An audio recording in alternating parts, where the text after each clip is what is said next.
Hey guys, George here. Today we're talking DC vs. Vampires Killers. This one-shot follows Harley Quinn. I remember seeing this cover and thinking, yeah, I could use a little Harley versus Vamps in my life right now. The story opens with Harley Quinn and Catwoman along with Solomon Grundy and Clayface paying the Mad Hatter a visit. She's now running what's left of Gotham City after the vampires have won. There's not much left for humanity, but Harley will take what she can get, and she's running what's left of the city. The Hatter is actually now one of her major competitors, and Harley just can't allow that. She gives him a warning, but Tetch actually draws on her, and well, Harley quickly eliminates her competition. Harley and her crew then return to their hideout when none other than a still human Commissioner Gordon reveals himself from the shadows. He's on the run with something very special, something the vampires want. He has a vial of Lex Luthor's blood, which he says has vampire killing properties.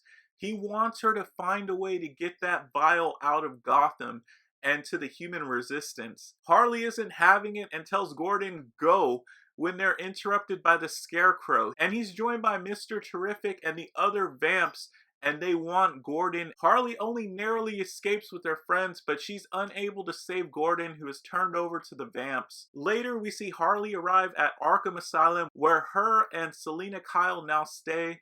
Harley's exhausted and she just wants to crash, but she catches Selina going through her stuff and finding the vial of Luthor's blood. Selina scolds Harley about not doing anything stupid and messing up their arrangement with the vamps as Harley decides to leave with the blood. Harley's now in the sewer trying to find Clayface and Solomon Grundy and find a way to get that blood out of Gotham. But she actually finds a decapitated Grundy and Clayface, who's now been reduced to a dog poo sized portion of mud.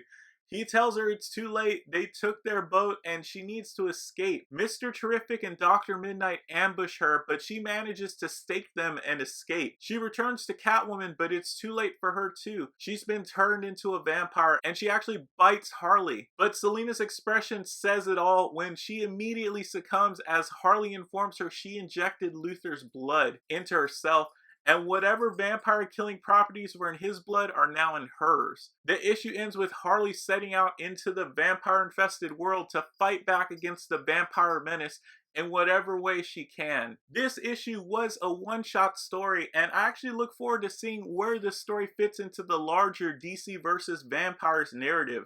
So far, I've read this story and the first issue of the miniseries DC vs. Vampires All Out War, so it is a little weird reading around the main story, but this story is a lot of fun, if only for being a little standalone tale. And I also love the Harley cover. That was another big reason I picked this book up. This story is written by writer Matthew Rosenberg with pencils by Mike Bowden and Eduardo Melo, and I felt the creative team craft a really fun short story that fills in the gaps for anyone wondering what Harley and Selina have been up to since the vamps took over.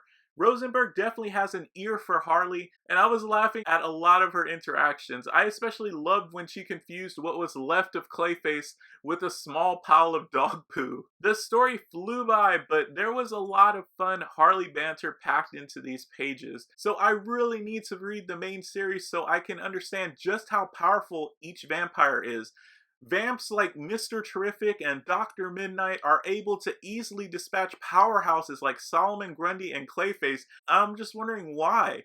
My guess is that unless someone uses a specific vampire killing weapon, that these vampires are incredibly powerful on top of any superhuman abilities they already had. So I definitely need to read the main series ASAP. I would say if you want to get into DC vs. Vamps, it'd be best to start with the main series before reading the secondary stories like this one. But if you do read this one first, I feel it isn't too difficult to jump in here, and that this one shot shouldn't ruin your enjoyment of the main series. So what do you think? Have you enjoyed DC vs. Vamps? Are there any other survivors in the DC vs. Vampires Elseworld that you think deserves a one shot like Harley got? Let me know in the comments. If you enjoyed the video, leave a like, subscribe for more comic book content. As always, thank you for watching, and until next time, keep your stakes sharp, vampire hunters.